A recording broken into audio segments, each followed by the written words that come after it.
తండ్రి అయిన దేవునికి మహిమ కలుగును గాక. ప్రభును ప్రియరక్షకుడైన యేసుక్రీస్తు నామంలో అందరికీ హృదయపూర్వకమైన వందనాలండి. మంచిది, చిన్న ప్రార్థన చేసుకుని కార్యక్రమం ప్రారంభించుకుందామండి. పరిశుద్ధుడును నిత్య నివాసి అయిన మా ప్రియ పరలోకపు తండ్రి, మహోన్నతుడా, దయగలిగిన మా తండ్రి, గత కాలమంతా మీకున్న క్రీస్తు ద్వారా మాకు అనుగ్రహించిన క్షేమాన్ని, సంతోషాన్ని బట్టి మీకు వందనలయ్యా. సమయంలో మీ కుమారుడైన క్రీస్తు ప్రభు జన్మదిన సందర్భంలో మొట్టమొదటి సువర్తమానం గొర్రెల కాపర్లకే ఎందుకు తెలియపరచబడింది అనే అంశాన్ని కొద్ది నిమిషాలు ఆలోచిస్తున్నాను. తండ్రి, మీ ఆత్మజ్ఞానాన్ని ప్రసాదించండి. వినబోతున్న ప్రియులైన వారందరూ ఆధ్యాత్మిక బలపడినట్లు సహాయం చేయండి. యావత్ ఈ కార్యక్రమానికి మీ సన్నిధి, సహాయం, మీ ఆత్మ తోడ్పాటు మాతో ఉంచి నడిపించి మీరు మాత్రమే మహిమ పొందమని యేసు అధికారం కలిగిన నామమున ప్రార్థన అడిగి వేడుకుంటున్నాను మా తండ్రి, ఆమేన్. మంచిదండి ప్రియ దేవుని పిల్లలరా, క్రీస్తు ప్రభు జన్మదిన సందర్భ వార్త మొట్టమొదట గొర్రెల కాపరులకే ఎందుకు తెలియపరచబడింది అనే అంశాన్ని బట్టి కొద్ది నిమిషాలు ఆలోచించడానికి మనం ప్రయత్నించేద్దామండి. అంటే అప్పటికి మేధావులు లేరా? చదువుకున్నవారు లేరా? ఉన్నారు. మతాధికారులు ఉన్నారు, శాస్త్రులు, పరిచయులు ఉన్నారు, ఎంతోమంది పండిత పుత్రులు ఉన్నారు. అయితేనే వారందరినీ కాదని దేవుడు ఎందుకు ఆ దూత ద్వారా పొలములో ఉన్న గొర్రెల కాపర్లకు మొదటగా పుట్టినటువంటి యేసు వార్తను వారికి ఎందుకు తెలియపరిచాడు అనే విషయాన్ని మనం ఆలోచిస్తామండి. లేదా పాత నిబంధనలో వీరి కొరకు ఏదైనా ప్రవచనాత్మకమైనటువంటి ఏదైనా ప్రవచనం ఏమైనా ఉందా అనేది కూడా కొద్దిగా మనం ఆలోచించాలి. ఇప్పుడు ఇందుకే క్రిస్మస్ ఆరాధనలు జరుపుకుంటున్న మనము కొన్ని ప్రదేశాల గురించి ఆలోచించాలి, కొందరు వ్యక్తుల గురించి కూడా మనం గ్రహించాలి.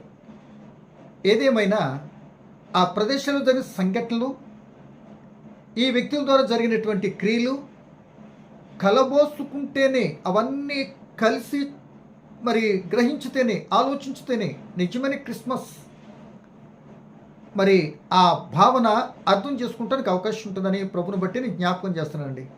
ఏంటా ప్రదేశాలు అని అంటే ఆ జన్మదిన సందర్భంలోనూ మాత్రమే నేను చెప్పేది. మొట్టమొదట నజరేతును గురించి ఆలోచించాలి. నజరేతు, అక్కడి నుండి కదా ప్రయాణం బెత్లెహేముకి. ఒకటి నజరేతు, 2 యోధా బెత్లెహేము, 3 యెరూషలేము. తదుపరి ప్రమాదం జరుగుతుంది అని తెలిస్తే ఐగుప్తు దేశానికి వెళ్ళినట్లుగా మనకు కనబడుతుంది. 4 ప్రదేశాలు అంటే జన్మదినంలో కొద్దిగా వివరణ. అలాగే కొందరు వ్యక్తులు కూడా ఉన్నారండి. ఆ ప్రదేశాల్లో జరిగిన సంఘటనలన్నింటినీ జరిగించడానికి దేవుడు ఎన్నిక చేయబడినట్టు వ్యక్తులు. ఆ ముందుగా ప్రవచన నెరవేర్పూరకై కొందరు వ్యక్తులను కూడా దేవుడు ఎన్నిక చేసుకున్నాడు. మొట్టమొదటిగా మనం ఆలోచిస్తే గాబ్రియేలు దూత, మరియమ్మ, యోసేపు, గొర్రెల కాపర్లు, హేరోదు, జ్ఞానులు. సరిపోయింది కదండి 6. కనుక వీరి చుట్టూనే ఆ యొక్క క్రీస్తు ప్రభు జన్మదిన సంఘటనలు, ఆయన పుట్టుక మొత్తం జరిగింది. ఆ ప్రదేశాలు, ఈ 4 ప్రదేశాల్లోనే ఆయన జన్మ సందర్భంలో పయనించినట్లుగా జరిగినట్లు మనకు అర్థమవుతుంది. ఏ క్రిస్మస్ ఆరాధన ఏ సహోదరుడు, ఒక క్రైస్తవుడు జరిగించుకోవాలి అన్నా ఈ ప్రదేశాలు, ఆ వ్యక్తులు చెప్పకుండా క్రిస్మస్సే లేదు. జ్ఞాపకం చేసుకున్నది. ఈ సందర్భంలో ఉన్న పరిస్థితులలో మరి ఆ గొర్రెల కాపర్లకే ఎందుకు మొదటి వార్త చెప్పబడింది?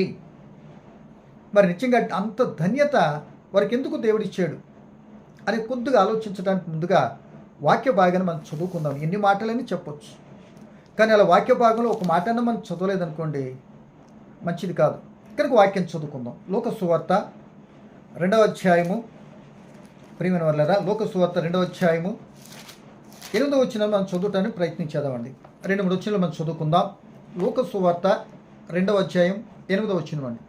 ఆ దేశంలో కొందరు గొర్రెల కాపరులు పొలములో ఉండి రాత్రివేళ తమ మందను కాచుకొని చుండగా ప్రభుదూత వారి వద్దకు వచ్చి నిలిచెను. ప్రభు మహిమ వారి చుట్టూ ప్రకాశించినందున వారు మిక్కిలి భయపడిరి. అయితే ఆ దూత, భయపడకుడి, ఇదిగో ప్రజలందరికీ కలగబో మహాసంతోషకు సువర్తమానం నేను మీకు తెలియజేయుచున్నాను. దావీదు పట్టణమందు నేను రక్షకుడు మీ కొరకు పుట్టి ఉన్నాడు, ఈయన ప్రభువైన క్రీస్తు.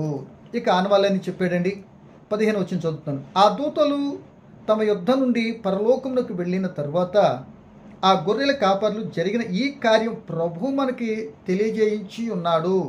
మనం బెత్లెహేము వరకు వెళ్ళి చూతుము రండని ఒకరితో ఒకటి చెప్పుకొని త్వరగా వెళ్ళి మరియను యోసేపును తొట్టులో పండుకునే శిశువును చూచిరి.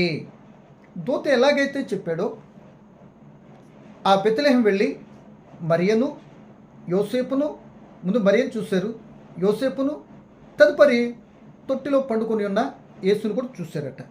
చూసి ఏం చేశారు? ఆ కాపర్లు తమతో 18 వచ్చింది.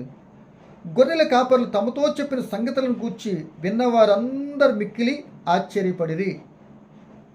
మొత్తం మీద వీళ్ళు చేస్తుంది ఏంటంటే దూత చెప్పారండి. పరలోక దూత వచ్చింది. వీళ్ళు రాత్రిలో మందను కాచుకుంటున్నారు. అంటే మందను కాచుకుంటున్నారు అని అంటే ఆ గొర్రెలకు సెక్యూరిటీగా బాధ్యతయుతంగా ఇంటిని వాళ్ళ ప్రదేశాలు గ్రామాలన్నీ విడిచిపెట్టి మందైన బాధ్యతతో వాళ్ళు కాచుకుంటున్నారు అని అనుకోవాలి. బాధ్యతయుతమైన స్థితిలో ఉన్నారు వాళ్ళు. కనుక అక్కడికి వెళ్ళేటప్పటికి ఆ మహిమ చుట్టూ ప్రకాశించింది. కొత్త విషయం వాళ్ళకి ఏంటి ఇలా ఉంది అని ఆశ్చర్యము. వెంటనే ఒక స్వరం వినబడుతుంది. ఎప్పుడు వినబడినటువంటి స్వరము, వాళ్ళ బ్రతుకులు ఎప్పుడు వినటువంటి స్వరము, ఆ మహిమ ఎప్పుడు చూడలేదండి. వారికి దేవుడు చూపించాడు. మాట్లాడుతున్నాడు దూత. నేను చెప్పేది ఏంటి అంటే వినండి. దావీదు పట్టణం మందు, అంటే దావీదు పట్టణం ఏది? దావీదు ఊరు యోధా బెత్లెహేం.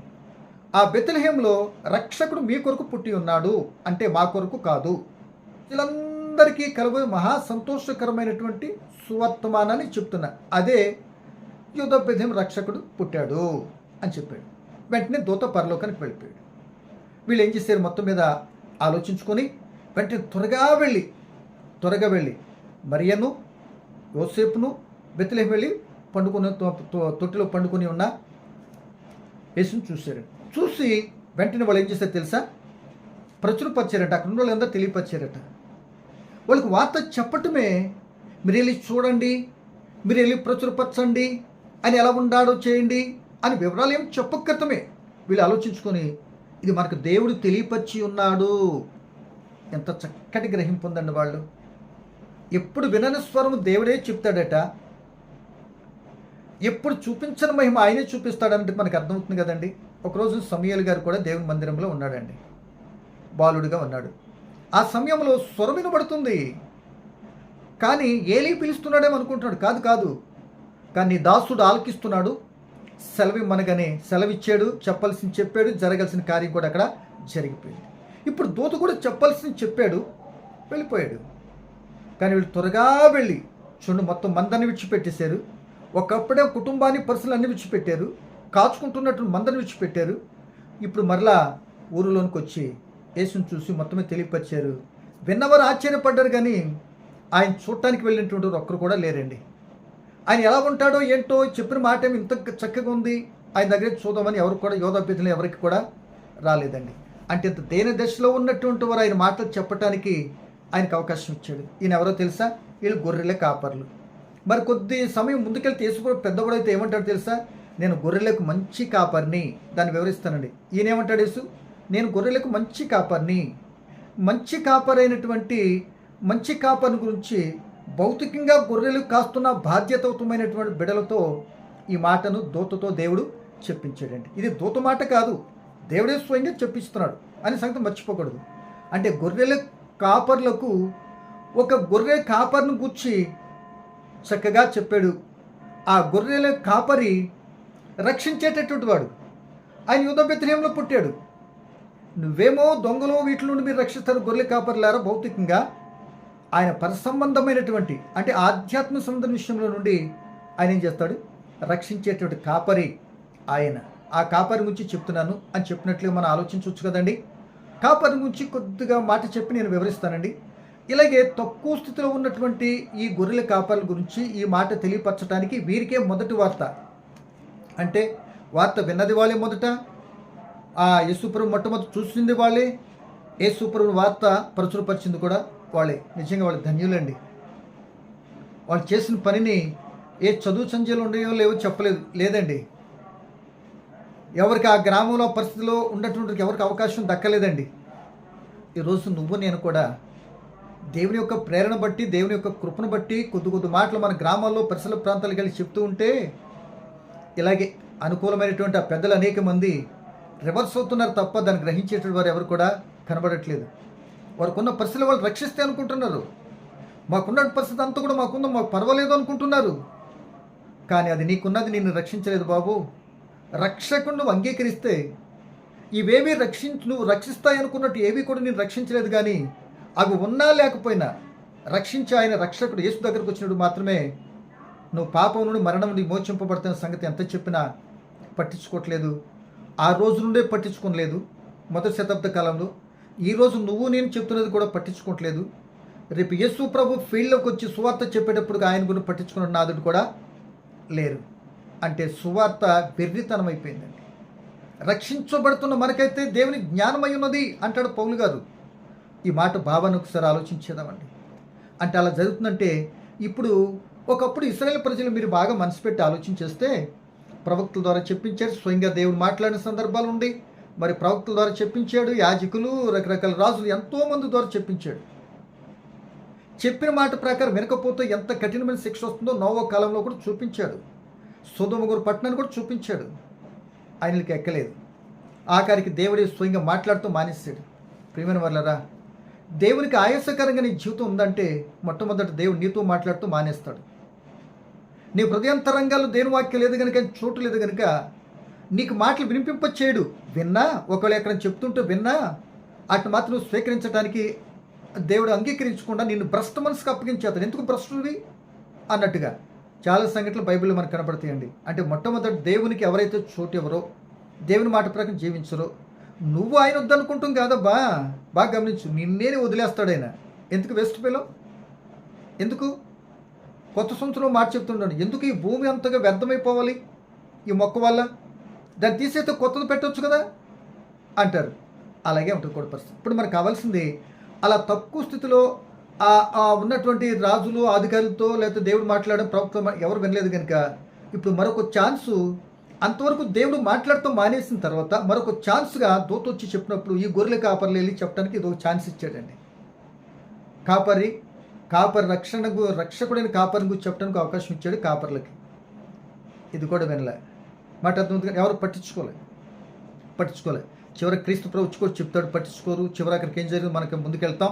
ఇప్పుడు మనకు కావాల్సింది ఇంతగా తక్కువగా ఉన్నటువంటి వారే కాదు, ఎక్కడో ఉన్నటువంటి జ్ఞానులు కూడా ఆయన చూడటానికి వచ్చారండి, ఆరాధించడానికి వచ్చారండి.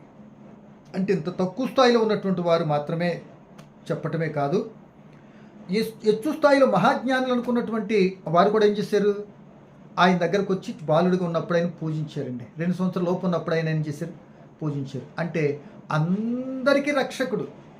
ఎవరైనా ఆయన దగ్గర రావచ్చు, ఎవరైనా ఆయన కొరకు సువార్త చేయవచ్చు. కనుక ఈ తక్కువ స్థితిలో ఉన్నటువంటి ఆ దీనస్థితి పేదలకు సువార్త ప్రకటించాలి కనుక ఆ ప్రకారంగా దేవుడు ఎన్నిక చేసుకున్నాడు. వీరి గురించి ఎక్కడ పాత నిబంధన గ్రంథంలో ప్రవచనాలు, గొర్రెల కాపర్లకే మొదట కనపడతాను అని ప్రవచనాలు లేవండి. ఈ విధంగా తక్కువ వారే కాదు, ఎక్కువ వారు కూడా, జ్ఞానులైన వారు కూడా ఉన్నారు. ఆయన దగ్గరకు వచ్చినటువంటి వారు. అంటే దాని అర్థం ఎవరైనా రావచ్చు, వచ్చినటువంటి వారు ఆయన మాట విని ఎవరైనా పాప విముక్తి, రక్షణ, సంతోషం పొందుకొనవచ్చు అని ఈ విధంగా అర్థం చేసుకుని సరిపోద్దని నా భావన అండి. కనుక ఇప్పుడు వీళ్ళు గొర్రెల కాపర్లు కనుక వీళ్ళు పితరులైనటువంటి వారు ఇశ్రాయేలు అందరూ కూడా గొర్రెల కాపర్లే. మాట ఆలోచించండి. ఈ పుట్టింది యేసు ప్రభు ఎక్కడ? యోధా బెత్లెహేంలో. యోధా బెత్లెహేం ఎవరు పట్టణము? దావీదు గారి ఊరు. దావీదు గర్భాన క్రీస్తు ప్రభు పుడతాడన్నాడు కదా, ఈయన అక్కడే పుట్టాడు వెళ్ళి. ఇది తన తండ్రి పుట్టినూరులో పుట్టాడు. కానీ వాళ్ళ తండ్రి ఏం కాస్తున్నాడు? ఆధ్యాత్మికంగా ఆలోచిస్తే గొర్రెల కాపరి. ఈయన కూడా గొర్రెలే కాయటానికి నేను గొర్రెల కాపరినని ముందు చెప్తాడు. ఆ మాట చెప్పడానికి వెళ్ళటానికి వివరణ పైకి వెళ్ళి వస్తున్నా, అంటే పాత నిబంధనకి వెళ్తున్నా. దావీదు గారు కూడా గొర్రెల కాపరే. గొర్రెలు కాపరికి ఉన్నప్పుడు దావీదు గారు ఆ గొర్రెలు ఎంత ప్రొటెక్షన్తో కాపాడాడండి. ఎలుగుబంటి వచ్చిన, సింహం వచ్చిన ప్రాణానికి తెగించి చీరేసి మందని కాపాడాడు కదండి. అంటే మందనికి కాపుదల ఎంతైతే బాధ్యతయుతంగా దావీదు గారు కాపాడి గొర్రెలను రక్షించాడో భౌతికంగా, ఆయన గర్భాన పుట్టినటువంటి యేసు ప్రభు వారు ఏం చేస్తారంటే ఆ గొర్రెల కాపరిగా వచ్చి వారిని కాపాడుతూ, వారిని రక్షిస్తూ, వారికి ఉన్నటువంటి పరిస్థితి అన్నీ కూడా, లోటుపాట్లన్నీ కూడా ఏదైతే కావాలో అవసరతను తీరుస్తూ ఆధ్యాత్మిక సంబంధంగా రక్షించటానికి యేసు ఆయన గర్భాన పుట్టాడు ఆ బెత్లెహేములో అని మనం అర్థం చేసుకున్నాలండి. కనుక ఇప్పుడు ఈ గొర్రెల కాపరికి ఉన్నట్టు దావీదు గారు అంటాడు ఒక మాట 23వ కీర్తనలో, నేను గొర్రెల కాపరినే కానీ నేనే రక్షిస్తాను, కానీ నేను ఎంత రక్షించి నాకెవరు కావాలి, నాకు ఒక రక్షకుడు కావాలి కదా. అప్పుడు ఆయన అంటాడు 23వ కీర్తనలో, యెహోవా నాకు కాపరి. ఎవరంట? యెహోవా నాకు కాపరి. ఆయన ఉంటే నాకు ఏది కూడా కుదు ఉండదు. ప్రశాంతమైన స్థలంలో ఉంచుతాడు. గాఢంధకారపు లోయలు వచ్చినా నాకే భయం చెందను. తన దుడ్డుకరతో దండిస్తాడు, భోజనం పెడతాడు. కానీ నాకు మాత్రము ఎప్పుడు కృపాక్షేమాలు నా వెంట వస్తాయి. నేను ఆయన చేత నడిపించబడితే ఒకరోజు ఆయనతో నేను ఉండిపోతా అని అంటూ 23 కీర్తన రాస్తాడండి. చూసారా, ఆయన కూడా ఒక కాపరి ఉండి మరొక కాపరి గురించి చెప్తున్నాడు. నాకు ఒక ఆయన కాపరి ఉన్నాడు అంటున్నాడు. ప్రియ దేవుని బిడ్డ, నీకు ఒక కాపరి ఉన్నాడు తెలుసా? స్త్రీగా ఉంటే యజమానుడు నీకు కాపరి. మాట వింటున్నావా? లెక్క ఉంది ఈ రోజున స్త్రీలకి, అనేక మందికి. పని పురుషులు తమ బాధ్యతత్వమైన విధానంలో వాళ్ళు నడుస్తున్నారంటే వాళ్ళు దారి తప్పారు. సో నేను అటువైపు వెళ్ళిన ఒక సందర్భం వచ్చి మాట్లాడుకుందాం. కనుక కాపరివను ఒప్పుకొని కాపరి విధానంలో నువ్వు నడవకపోతే నువ్వు తప్పు చేసినట్టేగా, ఆజ్ఞ అతిక్రమిస్తున్నట్టే కదా. అదే కదా అవాదాములు చేస్తే మెడపెట్టి గెంటేసాడు. ఏమండి, అర్థమైందా? మరి నిన్ను నన్ను ఎందుకు ఉంచుతున్నాడంటే ఆ మనకు కూడా అట్టి స్థితిలో ఉన్న, ఇదిగో యేసు ప్రభు పుట్టాడు కనుక ఆయన కానీ నువ్వు రక్షకునిగా అంగీకరిస్తే శిక్షకు సంబంధమైన పరిస్థితులన్నింటినీ తప్పించబడతావు, నీవు సరి చేసుకుంటావు, దిద్దుకుంటావు అని ఎంతోమంది ద్వారా నీకు సువార్తను చుట్టుపక్కల ఉన్నటువంటి వారితో చెప్పిస్తున్నాడు. కానీ మన బుద్ధి వంకర బుద్ధి కదా. 3 రోజులు ఏంటో 4 రోజులు తప్పు చేస్తాం. నీ స్థిరం లేదు కదా. ఇటువంటి వారిని కఠినమైన శిక్ష ఉంటుందనే సంగతిని కూడా గమనించుకోవాలి. దేవునితో పరాచకాలు వద్దు, దేవునితో ఆటలాడవద్దు, నాటకాలు వేయొద్దు, నువ్వు అనుకున్నట్టు చేయొద్దు. దేవుడు ఏమనుకుంటున్నాడు అలా చేయటం చేతనైతే చేయలేత గట్టిగా మూసుకుంటే చాలు. నువ్వు కాపాడుకుంటా కానీ బాడుతుంది. నువ్వు జాగ్రత్తగా నీతిని నిజాయితీని అనుసరిస్తే. సొల్లు మాటలు చెప్పకండే. కనుక నా ప్రియమైన దేవుని పిల్లలారా, ఆలోచించండి. ఈ సమయంలో అక్కడ గొర్రెల కాపరికి ఎంత క్షేమాన్ని నేను ఇచ్చాను కనుక ఆయన గర్భాన్ని ఎక్కడ పుట్టాడు? అదే బెత్లెహేములో పుట్టాడు. ఆయనకు మాత్రం రక్షణ లేదు. రక్షకుడు రక్షణ లేని పరిస్థితి కావచ్చు. అంటే బంగారం ఎక్కడున్నా బంగారమేనండి. ఆయన రక్షణ లేని స్థితిలో ఉందని నువ్వు నేను మనం అనుకుంటున్న ప్రజలు. కానీ రక్షణ లేని స్థితిలో ఉన్నట్టు అంత గొప్ప కార్యాలు ఎలా చేయగలిగాడు? అంతమందిని రక్షించడానికి అంత సహనం, ఓర్పు ఎక్కడి నుండి వచ్చింది అని అంటే దేని దశలో ఉన్నటువంటి వారిని హెచ్చించే టైం ఒకటి ఉంది. ఆ దేని దశలోనూ దేవుని చిత్తాన్ని అనుసరించాలి. నువ్వు ఆయన వృద్ధిలోని తీసుకెళ్ళి ఆయన చిత్తాన్ని అనుసరించాలి. ఆ దీన దశలో ఉన్న పరిస్థితి నుండి సమాజానికి ఒక చక్కటి పాఠం చెప్పడానికి అక్కడ పుట్టాడైన సంగతి మనం ఒకసారి మాట్లాడుకున్నాం. కనుక ఈ సమయంలో ఆయన గొర్రెల కాపర్లకు, ఆయన పితరులైన గొర్రెల కాపర్లే వాళ్ళు ఎంత ప్రొటెక్షన్ ఇస్తున్నారు. అటువంటి ప్రొటెక్షన్ ఆత్మ సంబంధికి ఇవ్వడానికి క్రీస్తు ప్రభు గొర్రెల కాపరిగా ఉన్నాడని మనం చూస్తున్నాం. మరొక మాటగా చెప్పాలంటే ఇంకా కాస్త పైకి వెళ్తే, ఆదికాండానికి వెళ్తే, మొట్టమొదటి బైబిల్ చరిత్రలో కూడా మొట్టమొదటి చనిపోయింది కూడా గొర్రెల కాపరేనండి. ఎవరండి ఆయన? హేబేల్ గారు. మనందరికీ తెలుసు కదా. ఇప్పుడు కూడా గొర్రెల కాపరిగా పుట్టిన ఆయన చనిపోవటానికే పుట్టాడు యేసు ప్రభు. ఈ గొర్రెల కాపరి చనిపోవటానికే పుట్టాడు, మనల్ని బ్రతికించడానికి. కనుక ఆయన అంటున్న మాట ప్రియమైన దేవుని పిల్లలారా బాగా గమనించండి. ఇదిగో ప్రజలందరూ కలిపి సంతోషమా వర్తమానం మీకు చెప్తున్నాను. వారు ఎంత ధన్యులండి. కాపర్లు, రకరకాల కాపర్లు ఉన్నారు లోకంలో. పశువుల కాపర్లు, మరి లేక గొర్రెల కాపర్లు, లేకపోతే ఒంటెల కాపర్లు, ఎన్నో కాపర్లు ఉన్నారు. వీరి గురించి ఏం మాట్లాడతలేదు ఆయన. నేను ఎన్నుకున్నది గొర్రెల కాపర్ని. గొర్రెలేనటువంటి ప్రజలేని మనందరం గొర్రెలమేనండి.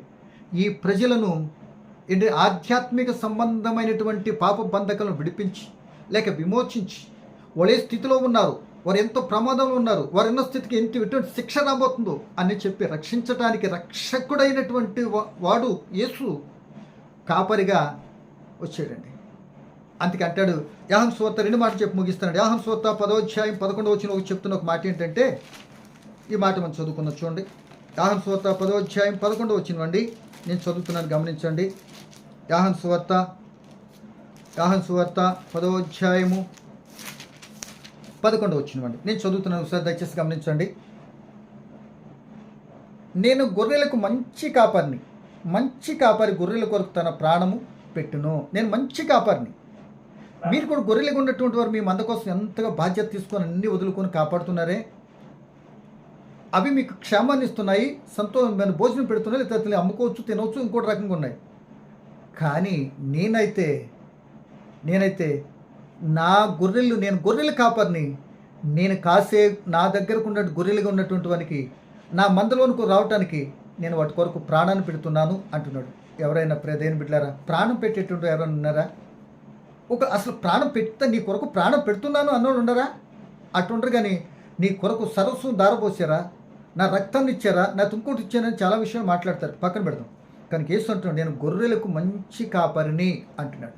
దేవుని బిడ్డ, నేను మంచి కాపరిగా ఉన్నది ఎందుకో తెలుసా? మీ కొరకు చనిపోవటానికి. మీ కొరకు నేను కాపలా కాస్తున్నది, కాపరిగా ఉన్నది ఎందుకంటే మీ కొరకు చనిపోయి నా బిడ్డలుగా చేసుకుంటానికి.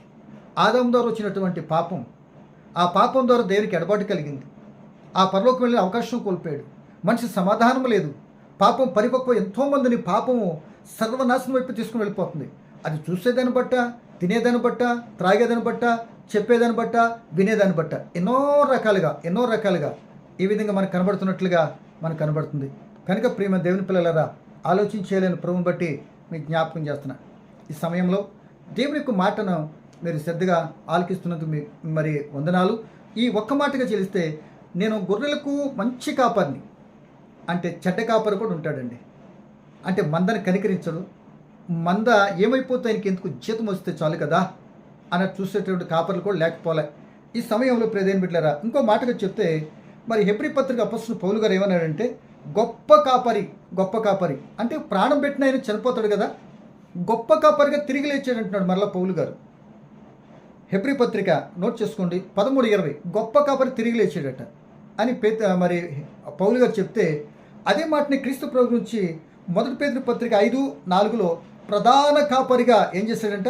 రాబోతున్నాడంట. తిరిగి లేచి పరలోకానికి వెళ్ళిన ఆయన ప్రధాన కాపరిగా మరలా తిరిగి రాబోతున్నాడట. ఏమండి? తర్వాత అదే పేతురు పత్రిక 2:25 ఆత్మల కాపరిగా వచ్చిన ఆయన మరలా పరలోకానికి మనందరినీ తీసుకుని వెళ్తాడంట. ఎవరిని ఏంటి అని అంటే, ఎప్పుడైతే మొదటి కాపుదల్లోకి వస్తామో అప్పుడు మాత్రము వీళ్ళందరికీ చనిపోయాడు కనుక, తిరిగి లేచాడు కనుక, ఏమండి, మరలా వచ్చి ఆ ఆత్మలన్నింటినీ ఎక్కడ పరలోకం తీసుకెళ్తాడట. కనుక ప్రియదేని బిడ్డలారా, ఇంకా ఈ ప్రధాని కాపరి కింద నువ్వు ఉన్నావా లేదా?